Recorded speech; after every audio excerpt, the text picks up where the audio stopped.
إن الحمد لله نحمده ونستعينه ونستغفره ونعوذ بالله من شرور أنفسنا ومن سيئات أعمالنا من يهد الله فلا مضل له ومن يضلل فلا هادي له وأشهد أن لا إله إلا الله وحده لا شريك له وأشهد أن محمدا عبده ورسوله أما بعد فإن خير الحديث كتاب الله وخير الهدي هدي محمد صلى الله عليه وسلم وشر الأمور محدثاتها وكل محدثة بدعة وكل بدعة ضلالة وكل ضلالة في النار. أعوذ بالله السميع العليم من الشيطان الرجيم. بسم الله الرحمن الرحيم. يا أيها الذين آمنوا اتقوا الله حق تقاته ولا تموتن إلا وأنتم مسلمون. يا أيها الناس اتقوا ربكم الذي خلقكم من نفس واحدة وخلق منها زوجها وبث منهما رجالا كثيرا ونساء واتقوا الله الذي تساءلون به والأرحام إن الله كان عليكم رقيبا. يا أيها الذين آمنوا اتقوا الله وقولوا قولا سديدا يصلح لكم أعمالكم ويغفر لكم ذنوبكم ومن يطع الله ورسوله فقد فاز فوزا عظيما. وقال بسم الله الرحمن الرحيم والعصر إن الإنسان لفي خسر إلا الذين آمنوا وعملوا الصالحات وتواصوا بالحق وتواصوا بالصبر. وقال والذين لا يشهدون الزور وإذا مروا باللغو مروا كراما. وعن شداد بن اوس رضی اللہ تعالیٰ عنہ قال قال رسول اللہ صلی اللہ علیہ وسلم الکیس من دان نفسه وعمل لما بعد الموت والعاجز من اتبع نفسه هواه وتمنى على الله رواه الترمذی. وقال النبی صلی اللہ علیہ وسلم من تشبه بقوم فهو منهم رواه ابو داود.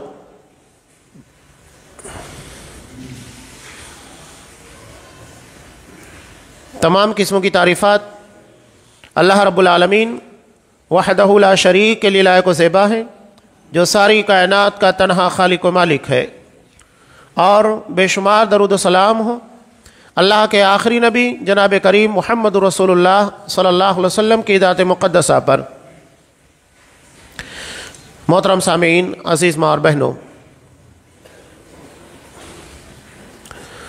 اللہ کے نزدیک دین صرف اسلام ہے. ان الدین عند اللہ الاسلام. اللہ صرف دین اسلام کے مطابق کیے گئے اعمال کو قبول کرے گا. یہاں تک کہ اگر نماز جو ایک عظیم عبادت ہے، توحید کی عملی شکل ہے، سارے اخلاص للہیت نیتوں کی اصلاح کے باوجود اگر شریعت کے حکم کے خلاف ہے، رد کر دیا جائے گا. یعنی یہاں پر کسی بھی قسم کی خلاف ورزی کو قبول نہیں کیا جاتا. ابو داؤد کی روایت میں ہے، حضرت ابو بردہ بن نیار رضی اللہ تعالیٰ انہوں نے اچھی نیت اور اچھے جذبے کے ساتھ نماز عید الاضحیٰ سے پہلے اپنی بکری کو ذبح کر دیا.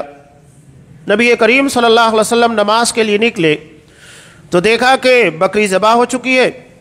کہا کہ کیا بات ہے؟ کہا کہ اللہ کے رسول، میرے پڑوسی غریب اور نادار ہیں اور میں نے چاہا کہ جلد سے جلد ان لوگوں کو گوشت مل جائے. آپ صلی اللہ علیہ وسلم نے کہا تلک شأۃ لحم، وہ صرف گوشت والی بکری ہے، قربانی نہیں ہے. جو شخص ہمارے ساتھ نماز ادا کرے، نماز ادا کرنے کے بعد قربانی کرے، اس نے دراصل عید الاضحیٰ کو پا لیا، اس نے قربانی کی سنت کے مطابق عمل کیا. یہاں ان چیزوں کے بیان کرنے کا مقصد یہ ہے کہ شریعت میں بھی جو حکم دیا گیا ہے، جیسے بتایا گیا ویسے ہی کرنا ہے. اللہ نے صاف کہا وَمَن يَبْتَغِ غَيْرَ الْإِسْلَامِ دِينًا فَلَن يُقْبَلَ مِنْهُ. جو اسلام کے علاوہ کوئی اور طور طریقے اور دین کو اپنانے یا ان کے مطابق چلنے کی کوشش کرے گا فَلَن يُقْبَلَ مِنْ، ہرگز قبول نہیں کیا جائے گا۔ یہاں ملاوٹ نہیں ہے، مکسنگ نہیں ہے، یہ نہیں کہ اللہ بھی خوش رہے، اللہ کے علاوہ دیگر لوگ بھی خوش رہیں، نہیں، یہاں صرف للہیت ہے، صرف اللہ کو خوش کرنا ہے، سارے عمل سارے معاملات صرف اللہ کی رضا، اللہ کی خوشنودی کے لیے ہو، اسی کو توحید سے تعبیر کیا جاتا ہے۔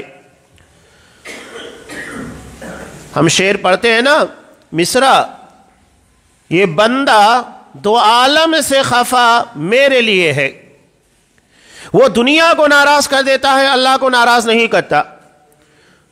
اور ایک بات یاد رکھیے، اگر ہم اپنی دنیا اور اپنی آخرت کی کامیابی چاہتے ہیں تو صرف اللہ کی رضا مقصود ہونا چاہیے، اس کے مقابلے میں کون کیا آتا ہے وہ ہمارے نزدیک اہمیت نہیں رکھتا۔ اگر ہم یہ بھی چاہیں اللہ کو بھی خوش کرنا ہے، غیر اللہ کو بھی خوش کرنا ہے، کبھی کامیاب نہیں ہوں گے۔ ایک کشتی کے پر سواری کرنا ہے، دو کشتیوں کے پر نہیں۔ اور عربی کا مشہور محاورہ بھی ہے کہ جو شخص دو کشتیوں کے پر سوار ہوتا ہے شق دبرا، تو اس کی ٹانگ چیر جاتی ہے، بچتا نہیں ہے، سلامت نہیں رہتا۔ اور اسلام میں یہ چیز ہے ہی نہیں، باطل دوئی پسند ہے، حق لا شریک ہے۔ باطل کے اندر یہ مزاج ہوتا ہے کہ ہر کسی کو ایکسیپٹ کر لیتا ہے۔ آپ خود دیکھ لیجئے گا، دنیا میں چاہے یہودیت کی بات کیجئے، عیسائیت کی بات کیجئے، ہندوازم کی، بودھزم، کسی بھی مذہب اور دھرموں کی بات کیجئے، یہ دوسرے لوگوں کو برابر قبول کر لیتے ہیں اسلام کے علاوہ۔ اسلام ایک ایسا مذہب ہے جو کسی مذہب کو قبول نہیں کرتا۔ وہ صاف کہتا ہے فَمَاذَا بَعْدَ الْحَقِّ إِلَّا الضَّلَالِ، حق کے بعد صرف گمراہی ہے۔ وہ یہ نہیں کہتا کہ سارے مذاہب سچے ہیں، ہر دھرم سچائی کا راستہ بتاتا ہے، نہیں، وہ صاف کہتا ہے فَمَاذَا بَعْدَ الْحَقِّ إِلَّا الضَّلَالِ فَأَنَّا تُصْرَفُونَ، حق کے بعد سوائے گمراہی کے کچھ نہیں ہے، کہاں بہہ کے جا رہے ہو؟ ارے بات بڑی عجیب و غریب ہے کہ ہم اسلام کے نام لیوا، جس کی حقانیت آج غیر مسلم تسلیم کرتا ہے، جس کے بارے میں اغیار کے بیانات آتے ہیں، وہ ہمارے تہوار، ہمارے معاملات، ہماری زکوٰۃ، ہماری نماز، ہر چیز کی تعریف کرتے ہیں، اعتراف کرتے ہیں، اور ہم اتنے گئے گزرے ہیں کہ ان ساری چیزوں کے باوجود ہم اپنے دھرموں کو چھوڑ کر دیگر لوگوں کی خرابیاں اپنانے کی کوشش کرتے ہیں۔ یہ نری جہالت اور اسلام کو صحیح طریقے سے نہ سمجھنا، یا اللہ کا خوف دل میں نہ ہونا، غیروں کا ڈر دل میں بس جانا ہے۔ ہمیں سبق پڑھایا جاتا ہے حضرت ابراہیم علیہ السلام کا، قربانی انہی کی یادگار کہ پوری قوم، پوری بستی سے اللہ کی توحید، اللہ کی وحدانیت کے لیے جھگڑا مول لے لیا۔ یہاں ہم معمولی باتوں کے پر کمپرمائز، عقیدے اور دین کے معاملے میں کوئی سمجھوتا نہیں ہے۔ انسانیت ایک الگ چیز ہے، مانوتا الگ چیز ہے، یاد رکھیے گا۔ ہم کسی کو کھانا کھلائیں، کسی کو پانی پلائیں، کسی کی ہیلپ کریں، مدد کریں، یہ سب اسلام اجازت دیتا ہے۔ یہ سماجی خدمت خلق کو اسلام بڑھاوا دیتا ہے۔ لیکن جہاں عبادات، دین کا اور ہمارے دھرموں کا معاملہ آئے گا، وہاں کمپرمائز نہیں ہے۔ یہاں اگر ہم کمپرمائز کر رہے ہیں، اس کا مطلب یہ ہے کہ ہم اپنی بنیادوں کو کھوکھلا کر رہے ہیں۔ اسلام میں اس چیزوں کے لیے کوئی سمجھوتا نہیں رکھا گیا۔ نبی کریم صلی اللہ علیہ وسلم کو بھی کہا گیا کہ کام کیجئے، ہم آپ کے رب کی عبادت کریں گے، اسے مانیں گے، آپ بھی ایک کام کیجئے کہ آپ ہمارے معبودوں کو ماننے لگ جائیے۔ قرآن مجید نے سورہ کافرون نازل کر دی، لا اعبد ما تعبدون، صاف کہہ دیا کہ میں اس کی عبادت نہیں کرتا ہوں، کروں گا بھی نہیں جس کی تم عبادت کرتے ہو۔ لکم دینکم ولی دین، تمہارے لیے تمہارا دین، میرے لیے میرا دین ہے۔ افسوس ہوتا ہے کہ مسلمان دوسروں کے تہواروں میں شرکت کرتا ہے، اگر دیوالی آ جائے تو ہمارے بچے یہ ہماری تربیت نہ کرنے کا نتیجہ، یہ باپ کی بھی ذمہ داری، ماں کی بھی ذمہ داری، بھائیوں کی بھی ذمہ داری، ہر کسی کی ذمہ داری ہے۔ کسی بھی غیر مسلم کے تہوار میں شرکت کی اجازت نہیں ہے، اور یہ فضول خرچی بھی ہے۔ فضول خرچی کے علاوہ یہ ہمارے بچوں کی تربیت کے پر اثر ڈالتا ہے کہ دیگر مذاہب کی تعلیمات، دیگر مذاہب کے تہوار وہ بھی اپنی جگہ پر برحق ہے، اس کو بھی منایا جا سکتا ہے۔ یہ صرف پھلجھڑیاں پٹاخے نہیں ہیں، یہ عقیدے کی سودے بازی ہے، اور اسلام میں قطعاً اس بات کی اجازت نہیں۔ بچوں کو شروع سے سکھایا جائے۔ نبی کریم صلی اللہ علیہ وسلم نے، ترمذی کی جو روایت ہے، اپنے چچا زاد بھائی حضرت عبداللہ ابن عباس رضی اللہ تعالیٰ عنہ، چھوٹے سے بچے 9-10 سال کی عمر ہے، تبھی سے آپ صلی اللہ علیہ وسلم عقیدہ سکھا رہے ہیں کہ یاد رکھ، جو بھی مانگنا ہے صرف اللہ سے مانگ، تجھے ہر جگہ اللہ کی مدد نظر آئے گی۔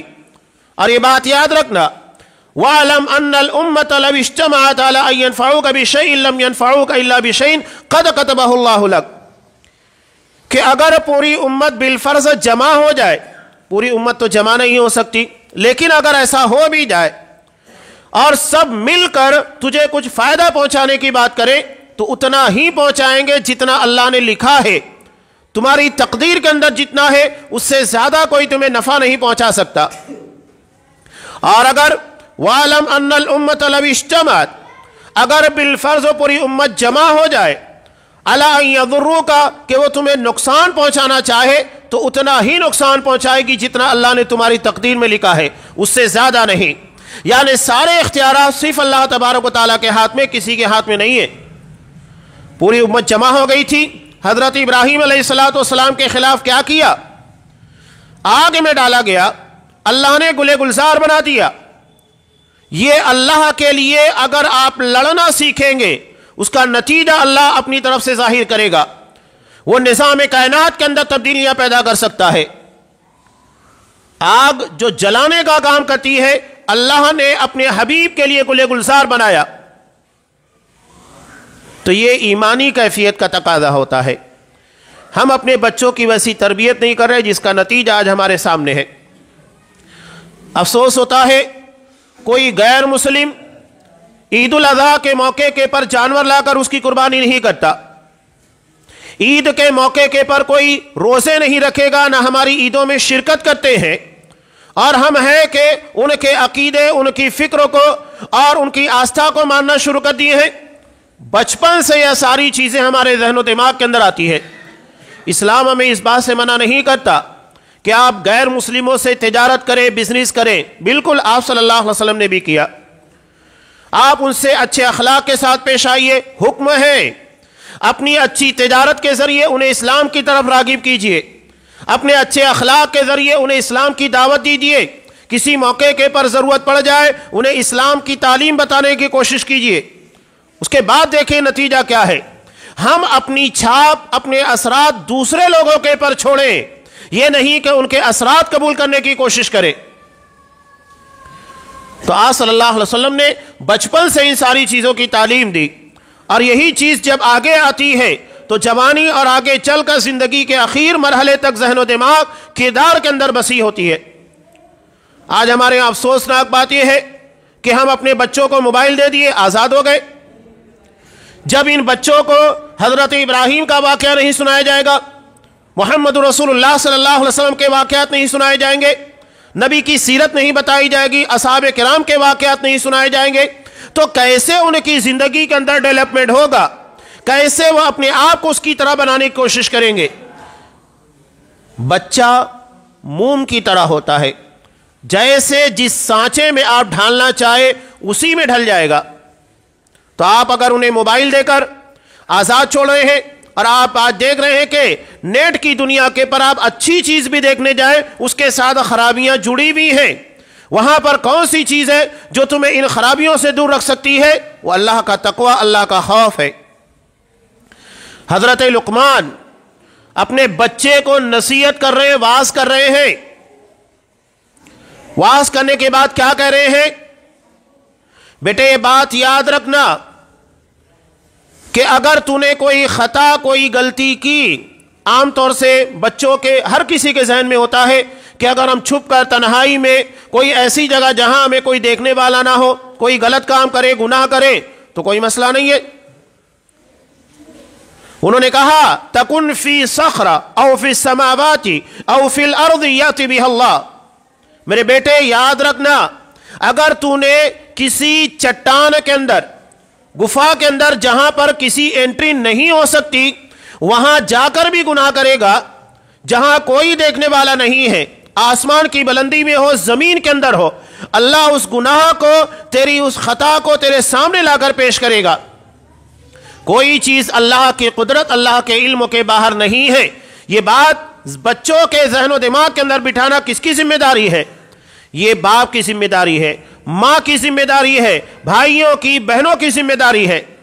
آج ہمارے یہاں پر پرانا دور تھا جہاں پر مائیں اور خاص طور سے بڑی عمروں کی عورتیں دادی اماں بچوں کو جو کہانیاں سنایا کرتی تھی واقعات، اس کے اثرات بچوں کے ذہن و دماغ ان کے کردار کے پر ہوا کرتے تھے، لیکن اب وہ ساری چیزیں ختم ہو گئی۔ ماں یہ سمجھتی ہیں ماڈرن دور ہے، بچے ہمیں تنگ کر رہے ہیں پریشان کر رہے ہیں، موبائل ہاتھ میں دے دیا اور یہ اپنے موبائل کے اندر مگن ہو گئی، تو پھر وہی چیزیں سامنے آئے گی۔ بچہ کیا کر رہا ہے، کیا دیکھ رہا ہے، کس سے کانٹیکٹ کر رہا ہے، کوئی فکر نہیں ہے، اور چیز دھیرے دھیرے یہی چیزیں معمولی جرائم آگے چل کر بڑے بڑے جرائم کا پیش خیمہ ثابت ہوتے ہیں۔ بچے ایسی خطائیں اور غلطیاں کرتے ہیں، ایسے جرائم کر رہے ہیں کہ بڑوں کی روحیں کانپ جاتی ہیں۔ آج نیٹ وہ ساری چیزیں ہم کو بتا رہا ہے، موبائل وہ ساری چیزیں دکھا رہا ہے۔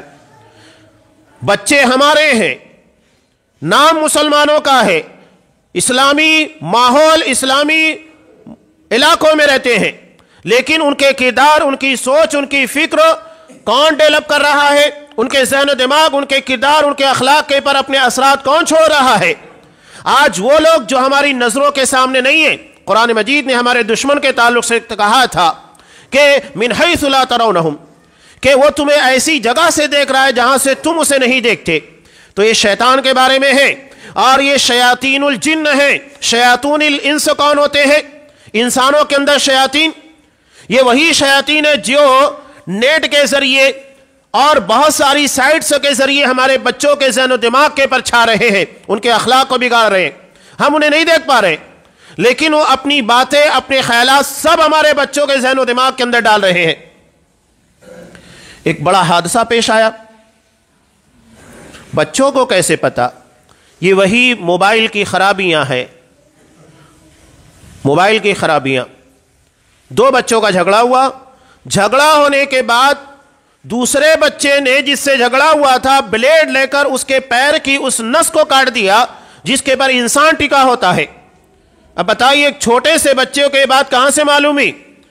کیسے اسے پتا لگا کہ بلیڈ کہاں مارنا ہے، کس نس کو کاٹنا ہے؟ یہ سارے جرائم، یہ خرابیاں دراصل موبائل کے فتنے کے ذریعے ہمارے ذہن و دماغ ہمارے بچوں کے اخلاق اور کردار کے پر حاوی ہوتے جا رہی ہے۔ بچوں کے اندر ماں باپ کی نافرمانیاں کیوں ہیں؟ ذرا سی بات کے پر بھڑک اٹھنا، غصہ دکھانا کیوں ہے؟ کبھی آپ نے غور کیا بچے اپنے آپ غصہ کریں گے؟ اپنے آپ بچے اپنے ماں باپ کے خلاف زبان استعمال کریں گے؟ نہیں ہو سکتا۔ یہ دراصل موبائل کے گیمز اور دیگر کلپس کے ذریعے بچوں کے ذہن و دماغ کے پر وہ چیز چھوڑی جا رہی ہے۔ ٹیکنالوجی کی دنیا ہے، ایک سیکنڈ کے اندر جو ویڈیو کی شکل فلمیں اختیار کرتی ہیں، فوٹوز بنائے جاتے ہیں ویڈیو کے اندر، ایک سیکنڈ کے اندر 45 فوٹیج ہوتے ہیں۔ انہی کو جب کھینچا جاتا ہے تو لگتا ہے کہ وہ ویڈیو ہے اور اسی سے ویڈیوگرافی ہوتی ہے۔ تو جو کارٹون اور اس طرح کی ویڈیوز بنائی جاتی ہے، اس میں 44 فوٹیج وہ ہوتے ہیں، ٹیکنالوجی کی بات کر رہا ہوں، 44 فوٹیج وہ ہوتے ہیں جو دکھائی پڑتے ہیں، اور 45ویں نمبر کے پر جو تصویر ہوتی ہے وہ شیطان کی یا کوئی ایسی خراب چیز کی ہوتی ہے جو دکھائی نہیں پڑتی ہے، لیکن ہمارے تحت شعور میں بچوں کے ذہن و دماغ کے اندر اپنا اثر ڈالتی ہے اور اسی کا نتیجہ ہے کہ بچے شرارتی ہوتے ہیں، بددماغ ہوتے ہیں، ذرا ذرا سی بات کے پر بھڑکنا، غصہ دکھانا، یہ سب اسی کے اثرات، ان کے اخلاق کے پر، ان کے کردار کے پر، غلط کاموں کی طرف راغب کرنا، سب اسی فوٹیج کا کام ہوتا ہے۔ سوچئے کہ شیاطین الانس والجن، شیطان وسوسے ڈالتا ہے، انسانوں کے شیاطین اس طرح کی ٹیکنالوجی کا استعمال کر کے ہمارے بچوں کے اخلاق، ان کے کردار، ان کے ایمان کو بگاڑنے کے لیے کوششیں کر رہے ہیں، لیکن ہمیں فکر نہیں ہے۔ بچپن سے عقیدے، دین اور اسلام کی اتنی اہمیت، لیکن ہم اب اس چیز کو نہیں سمجھ رہے۔ اللہ نے ہمیں کتنی بڑی نعمت سے نوازا ہے، سب سے بڑی نعمت اللہ تبارک و تعالیٰ کی دین اسلام ہے۔ اگر یہ نعمت ہمیں نہیں ملتی، بتائیے ہم کیا کر رہے ہوتے؟ کہیں کسی درگاہ کے پر پڑے ہوتے، کہیں کسی بت کے سامنے ماتھا ٹیک رہے ہوتے، کہیں کسی غیر اللہ کے لیے جانور ذبح کر رہے ہوتے، کہیں کسی کے نام کا چڑھاوا چڑھا رہے ہوتے۔ یہ ساری اخلاقیات، یہ ساری اچھائیاں جو دین اسلام کی بنیاد کے پر ہمیں ملی ہے، ملتی نہیں ملتی۔ آج بھی کتنے علاقے ایسے ہندوستان کے جہاں ایک عورت کے ساتھ اس کا شوہر، اس کا دیور، اس کا سسر سب تعلقات قائم کرتے ہیں۔ یہ اسلام کی برکت ہے، ہمیں غیرت سکھائی گئی، اچھائیاں سکھائی گئی، اور ہم ہی اسی کی قدر نہیں کرتے۔ اگر ہم اسلام کو چھوڑ کر غیروں کی تعلیم، ان چیزوں کو اپنائیں گے، اس کا مطلب کیا ہے؟ اس کا صاف میسج ہے کہ اسلام کے اندر وہ اچھائیاں نہیں ہیں، تبھی تو ہم تمہاری چیزوں کو، تمہارے معاملات کو اور تمہاری چیزوں کو اپنانے کی کوشش کر رہے ہیں۔ اسی سے جڑا ہوا ایک بہت اہم مسئلہ، آج 31 دسمبر ہے، 31 دسمبر، اس رات کے آنے کے بعد نئے سال کی جو آمد ہے، ہمارے یہاں پر اس سن کا کوئی تصور نہیں۔ جو کیلنڈر وغیرہ استعمال کیے جاتے ہیں وہ صرف یہاں ملکی ضرورت کے تحت ہے کہ سارے کاروبار چونکہ اسی سے منسلک ہے، ورنہ ہمارا اپنا جو سال ہے وہ اسلامی ہجری سال ہے جو ہجرت سے منسلک ہے، اور اس کے پیچھے بھی ایک بہت بڑی یادگار ہے اور بہت بڑی کہانی ہے جو ہمارے لیے سبق رکھتی ہے کہ دنیا میں اگر کسی قوم کو مٹا بھی دیا جائے اور باطل یہ سمجھے کہ ہم نے اس کا خاتمہ کر دیا، وہ دوبارہ کیسے کھڑی ہوتی ہے۔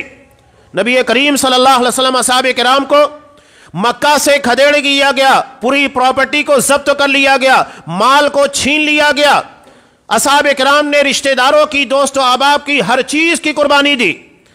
سب کچھ قربان کرنے کے بعد صرف ایمان کو بچا کر لے کر آ رہا ہے، نتیجہ کیا نکلا؟ اسی ایمان کی بنیاد کے پر اللہ نے دنیا میں ان لوگوں کو غلبہ دیا۔ تو اصل پاور ایمان کی پاور ہے۔ یہ پاور اگر ہمارے اندر ہے تو دنیا کے سارے اسباب چھین بھی لیے جائیں تو ہم دنیا میں قائم رہیں گے، کبھی مٹ نہیں سکتے، اور اس سے انشاءاللہ ہماری آخرت بھی کامیاب ہوگی۔ تو اپنی اصل پاور کو سمجھنے کی کوشش کیجئے، یہی ہماری روح ہے، یہی ہماری طاقت ہے، یہی ہماری قوت ہے۔ حضرت عمر بن خطاب رضی اللہ تعالیٰ عنہ نے جس کے بارے میں کہا تھا، لا عز لنا الا بالاسلام، اگر ہمیں عزت چاہیے تو وہ صرف اسلام کی بنیاد کے پر ملے گی۔ اگر ہم نے غیر اسلام سے عزت کو حاصل کرنے کی کوشش کی، کسی کے تہوار کو بنا کر، کسی کے تہوار میں شرکت کر کے، یا غیروں کی مشابہت اختیار کر کے، تو عزت نہیں ملے گی۔ یاد رکھیے گا، عزت صرف اسلام کی بنیاد کے پر ہے، باقی کہیں پر عزت نہیں ہے۔ آج آپ حیرت ہوتی ہے، کچھ لوگوں نے سعودی عرب کے خلاف باتیں کہیں، ذرا غور تو کیجئے گا۔ ہندوستان میں آج مسلمان کتنے ہیں؟ 20 سے 25 کروڑ، 30 کروڑ کے قریب مسلمان ہیں۔ آج اتنے کروڑ مسلمان ہونے کے بعد کیا ہمارا کوئی مکھیہ منتری بنا؟ نہیں۔ پی ایم کی بات چھوڑ دیجئے گا، ہم نے اپنی قیادت کو منوایا ہی نہیں، اپنی طاقت کو منوایا ہی نہیں، اپنی حیثیت کو سمجھا ہی نہیں۔ بات کرتے ہیں سعودی عرب کی، جہاں 3 کروڑ مسلمان پوری دنیا سے اپنی بات منواتے ہیں، بڑی بڑی طاقتیں اس کے سامنے سرنگوں ہوتی ہیں۔ آج لوگ بات کرتے ہیں امریکہ اسرائیل کی، حقیقی بات یہ ہے کہ دنیا میں اسرائیل اور امریکہ جتنا سعودی سے ڈرتا ہے، کسی سے نہیں ڈرتا۔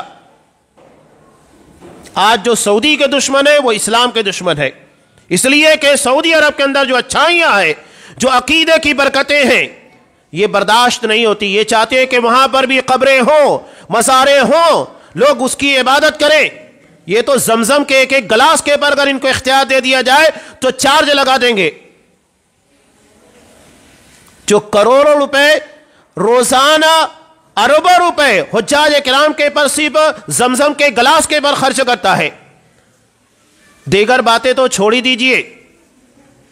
عقیدے کی 5 بنیادیں ایمان جس کے پر قائم ہے, جس سے مسلمان پہچانے جاتے ہیں, اسلام پہچانا جاتا ہے, توحید, نماز, روزہ, زکوٰۃ, حج. ان 5 چیزوں کے پر دنیا کا کون سا مسلمان سب سے زیادہ سختی کے ساتھ کاربند ہے؟ صرف سعودی عرب. وہاں کے جیسا آپ کو عقیدہ نہیں ملے گا. نماز, کوئی گاڑی آپ کو ایسی نہیں ملے گی جسے مصلی نہ ہو, دیگر چیزیں نہ ہو چلے گا, مصلی برابر ہوگا. جہاں نماز کا وقت ہوا گاڑی روکتے ہیں, وہاں نماز ادا کرتے ہیں. روزہ آپ کو پتا ہے بچے روزہ رکھتے ہیں. حج عمرہ, وہاں کا ایک ایک بچہ حاجی ہوتا ہے, ایک ایک بچہ عمرہ کرنے والا ہوتا ہے. زکوٰۃ تو ہر کوئی جانتا ہے, ان کے زکوٰۃ کے پر آج پوری دنیا پل رہی ہے. یہ مدارس, یہ مساجد اور دنیا میں جتنے رفاہی کام آج اسی کی مرہون منت ہے. آج یورپ کے بارے میں لوگ سنتے ہیں کہ 700% تیزی سے مسلمان بڑھ رہے ہیں. کون کام کر رہا ہے؟ اپنے آپ بن رہے ہیں. یہ تبلیغی جماعت وہاں جا کر کام کر رہی ہے یا جماعت اسلامی کام کر رہی ہے؟ کون کام کر رہا ہے؟ کون ان لوگوں کو دین اسلام کی دعوت دے رہا ہے؟ سعودی عرب ہے, کویت ہے. آپ اس کی مثال نہیں بیان کر سکتے. تو یہ صرف توحید کی بنیاد کے پر حسد اور جلن ہے. وہ 3 کروڑ ہو کر پوری دنیا سے اپنی بات منواتے ہیں. سعودی ایئر لائنز کے بارے میں آپ کو پتا ہے, امریکہ نے کہا تھا کہ اگر آپ کو ہمارے ملک میں اپنی سروس دینا ہے تو اپنی ایئر لائنز کے اندر آپ کو شراب دینا ہوگا, نہیں تو آپ ہمارے ہاں اپنی ایئر لائنز کی سروس جاری نہیں رکھ سکتے. کہا کہ ٹھیک ہے, نہیں رکھیں گے. مجبور ہو کر ان لوگوں کو ماننا پڑا. اقوام متحدہ میں ان لوگوں کے لباس کے پر اعتراض ہوا, باہر نکل گئے, کہا کہ اگر تمہیں قبول کرنا ہے تو اسی لباس کے ساتھ ہمیں قبول کرنا ہوگا ورنہ ہم آئیں گے نہیں. ماننا پڑا. پوری دنیا سے اپنی بات منواتے ہیں, ہم اپنے ملک میں اپنی بات نہیں منوا پاتے. وہ امریکہ کو اپنے سامنے جھکاتے, روس کو جھکاتے ہیں. آج ٹیکنالوجی کی بات, سینکڑوں بلکہ کئی 100 کی تعداد میں فیکٹریاں ہیں. آج جتنی طاقت ٹیکنالوجی کی بنیاد کے پر سعودی عرب کو حاصل ہے شاید کسی ملک کو حاصل ہو. 3 کروڑ ہونے کے بعد آج پوری دنیا کے پر چھائے ہوئے ہیں. آج دنیا کا ہر ملک چاہتا ہے کہ تجارت سعودی عرب سے کرے, تعلقات اس کے بہتر سے بہتر سعودی عرب سے ہوں. کیوں چاہتا ہے؟ آج دنیا اس کی طاقت کو, قوت کو تسلیم کر رہی ہے, اور تم سمجھتے ہو کہ تمہارے بولنے پھبتیوں کے کسنے کی وجہ سے وہ پست ہو جائے گا. اللہ نے جو عزت ادا کی ہے صرف دین کی بنیاد کے پر. حضرت عمر فاروق نے کہا تھا لا عز لنا الا بالاسلام, عزت صرف اسلام کی بنیاد کے پر ملے گی. شاہ سلمان نے بھی یہی کہا. ان سے پہلے کے جتنے پیش رو ہیں اور محمد بن سلمان حفظہ اللہ صاف کہا کہ ہمارا دستور قرآن و حدیث ہے. صاف دین اسلام کی حقانیت. کون سا ملک ہے جو یہ کہتا ہے؟ 57 ممالک ہے نا. ترکی کی باتیں کرتے ہیں جہاں صوفیت ہے, مزار پرستی ہے, جہاں روزانہ 500 ٹن سور کا گوشت درآمد کیا جاتا ہے, یورپ سے منگایا جاتا ہے, جہاں پر رنڈیوں کی, طوائفوں کی عمریں گھٹا دی گئی ہیں, لائسنس دیے جاتے ہیں زناکاری بدکاری کرنے کے لیے. پہلے ان کی عمریں 18 برس تھی, انہیں گھٹا کر اور کم کر دیا گیا. یہ اسلامی خلیفہ ہے. یہ بات کرتے ہیں دوسرے ایکٹروں کی. اسی اردوغان کی بیوی نے ہندوستانی ایکٹر کے ترکی جانے کے بعد وہاں ساری فلموں کے بنانے کے بعد اس کے ساتھ سیلفیاں لی, کانفرنس کی. اس کو کوئی نہیں کچھ بولے گا. صرف سعودی عرب کی خرابیاں تمہیں نظر آتی ہیں. ہم تائید نہیں کر رہے ہیں. سعودی عرب کے اندر اگر کوئی خرابی ہے تو وہاں کے علماء ہم سے بہتر انداز میں اس کے خلاف آواز اٹھاتے ہیں. وہ برائیوں کو مٹانے کی کوشش کرتے ہیں, فتنہ پھیلانے کی کوشش نہیں کرتے, اس کا بہتر سدباب کرتے ہیں. تو جو غلط ہے وہ غلط ہے, جو صحیح ہے اسے ماننا ہوگا, اور اس کی اچھائیاں الحمدللہ اس کی برائیوں کے مقابلے میں بہت زیادہ ہے. ان کا عقیدہ سب سے بہتر، ان کی نماز سب سے بہتر، ان کی زکوٰۃ پر دنیا پلنے والی، ان کے قربانیوں کے پر آج پوری دنیا کے اندر لوگ فائدہ اٹھا رہے ہیں، ہر چیز کے اندر اللہ نے انہیں امتیاز عطا کیا۔ یہ انبیاء کی سرزمین ہے، محمد رسول اللہ صلی اللہ علیہ وسلم کی سرزمین۔ آج میں ضمناً یہ بھی بیان کروں، 3000 سے زیادہ ویب سائٹ، 3000 سے زیادہ ویب سائٹ صرف سعودی عرب کے خلاف کام کر رہی ہے، جھوٹی خبریں پھیلاتی ہے۔ کبھی یہ کہیں گے کہ مدینہ کے اندر سنیما ہال کھول دیا گیا اور حرم کے اندر غیر مسلموں کو آنے کی اجازت دی گئی۔ یہ سارے فتنے اسی جگہ سے اٹھائے جاتے ہیں، الجھا دیا جاتا ہے۔ آج غیر مسلم سمجھ رہا ہے کہ مسلمانوں کی سپر پاور یہی ہے، اس کو اگر ہم نے ملیا میٹ کر دیا پوری دنیا سے اسلام ختم ہو جائیں گے۔ اور یہ بات مسلمانوں میں بھی گرچہ مخالفین ہیں وہ بھی سمجھنے لگے ہیں، اور وہ بیان دے رہے ہیں کہ سعودی کا مخالف دراصل اسلام کا مخالف ہے، اس کو مٹانے والا اسلام کو مٹانے کی کوشش کر رہا ہے، غیر مسلموں کو طاقت دے رہا ہے۔ یہ نادان ہے مسلمان۔ عقیدے کے خرابی کے ساتھ ساتھ کتنی ساری خرابیاں آتی ہیں اس کا کوئی اندازہ نہیں۔ ہم اپنے گھر میں رہتے ہیں، گھر میں رہتے ہوئے بھائیوں کے اندر بہنوں کے بہت ساری خرابیاں ہم کو نظر آتی ہے، تو کیا ہم اسے چوراہوں پر آ کر بیان کرتے ہیں کہ اس کی اصلاح کرنے کی، گھر کے اندر رہ کر اس معاملے کو سدھارنے کی کوشش کرتے ہیں؟ یہ ان کا اپنا پرسنل معاملہ ہے، ان کی اپنی اسٹیٹ کا، اپنی مملکت کا۔ ہر ملک کو اپنے اندر رہتے ہوئے ان کے اپنے قاعدے اور قوانین کے مطابق چلنے کا اختیار ہے۔ باہر کی دنیا میں کیا ہو رہا ہے اس کا ذمہ دار دوسرا آدمی ہے۔ سعودی عرب اپنا اسٹیٹ ہے، اپنی مملکت ہے، اسے اپنے یہاں کے قوانین کے بنانے اور قوانین کے بارے میں عمل کرنے کا اختیار ہے۔ یہ پوری دنیا کا ملک تسلیم کرتا ہے۔ سعودی عرب یہاں آ کر ہندوستان کے اندر انٹرفیئر نہیں کرتا، اور نہ ہی ہندوستان کو سعودی عرب کے اندر جا کر انٹرفیئر کرنے کی اجازت ہے، دخل اندازی کی اجازت ہے۔ ابھی یہ بھی جھوٹی افواہ پھیلا دی گئی کہ نعوذ باللہ سعودی عرب کے اندر کرسمس منایا گیا۔ بس خبریں لا کر ڈال دی جائے، اور جب اس کے بارے میں بات تصدیق کی جاتی ہے کہ جھوٹ ہے تو اس جھوٹ کو نہیں بیان کیا جاتا کہ ہاں ہم سے غلطی ہو گئی۔ یہ تحریکی، اخوانی، جماعت اسلامی، تبلیغی، بریلوی جتنے کہیے، علامہ ابن تیمیہ رحمۃ اللہ علیہ کا قول ہے کہ اگر تمہیں حق سمجھ میں نہ آئے تو یہ دیکھو کہ باطل کے تیر کہاں لگ رہے ہیں۔ جہاں باطل کا تیر لگ رہا ہے سمجھ لو کہ حق وہی ہے، اس لیے کہ باطل ہمیشہ حق کے خلاف ہوگا۔ تو آج دنیا میں مسلمانوں کے اندر فرقہ بندیاں ہیں، مسلمانوں کے مختلف مسالک، مختلف فرقے اور دیگر مذاہب کی بات چھوڑ دیجئے، سارے کے سارے لوگوں کا ٹارگٹ سعودی عرب۔ یہی اس کی حقانیت، اس کے سچ ہونے کی دلیل ہے۔ تو یہ عقیدے کی محبت ہے، یہ دین کی محبت ہے، اور یہ ہمیں ایمان سکھاتا ہے۔ الحب للہ والبغض للہ، اللہ کے لیے محبت، اللہ کے لیے دشمنی۔ تو یہ جو محبت ہے صرف اللہ تبارک و تعالیٰ کے لیے ہے، دین کی بنیاد پر، عقیدے اور منہج کی بنیاد کے پر ہے۔ میں نے ابتدا میں چند باتیں کی تھیں، کچھ حالات حاضرہ کے ضمن میں ان چیزوں کو بیان کرنا ضروری بھی ہے۔ یہ باتیں ضمن تھوڑا تفصیل کے طور پر آ گئی۔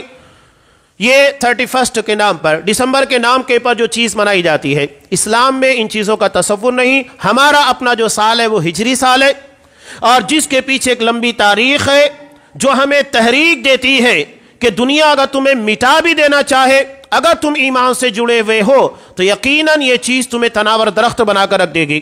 مکہ سے مسلمانوں کو نکالا گیا، ساری چیزوں سے محروم کر دیا گیا، لیکن اللہ تبارک و تعالیٰ نے مدینہ سے مسلمانوں کو پوری دنیا میں چھانے کا موقع دیا۔ ایمان کی پاور تھی، اس ایمان کی پاور کو کبھی مٹنے مت دینا۔ ایمان سے اگر ہمارا رشتہ کٹ گیا پوری دنیا سے ہمارا رشتہ کٹ جائے گا۔ ہر موڑ کے پر اسی کے بارے میں سوال ہوگا، اور ہمیں جنت تک لے جانے والی چیز بھی ایمان ہے۔ لا تدخلون الجنہ حتی تؤمنوا، اسی کو عقیدے سے تعبیر کیا جاتا ہے، ایمان سے تعبیر کیا جاتا ہے۔ قرآن نے یہ بھی کہا الذین آمنوا ولم یلبسوا ایمانہم بظلم، جو ایمان لائے اور ایمان لانے کے بعد انہوں نے ایمان میں ملاوٹ نہیں کی، مکسنگ نہیں ہونا چاہیے۔ عقیدے میں، دین کے معاملات میں مکسنگ اللہ کو پسند نہیں ہے۔ باطل دوئی پرست ہے، حق لا شریک ہے۔ باطل سب چیز کو قبول کر لیتا ہے لیکن حق نہیں قبول کرتا۔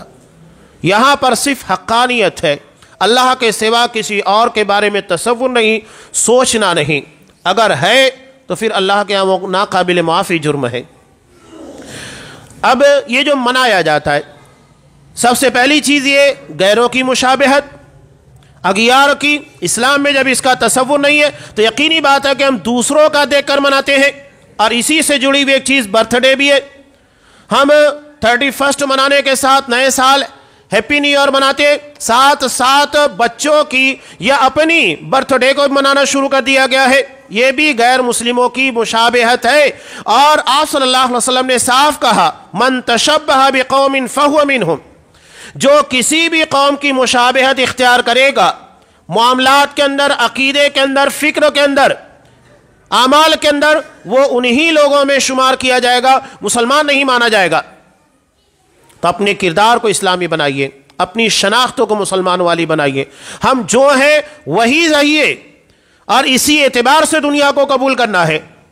ہم یہ سوچے کہ ہم اپنے پہناوے کو، اپنی وضاقتہ کو غیر مسلموں کی طرح بنائے تو ہمیں عزت دینے لگ جائیں گے، ہمارا احترام کریں گے، نہیں، وہ احترام ہمارا صرف اسلام کی بنیاد کے پر کریں گے، عزت صرف اسلام کی بنیاد پر ملے گی۔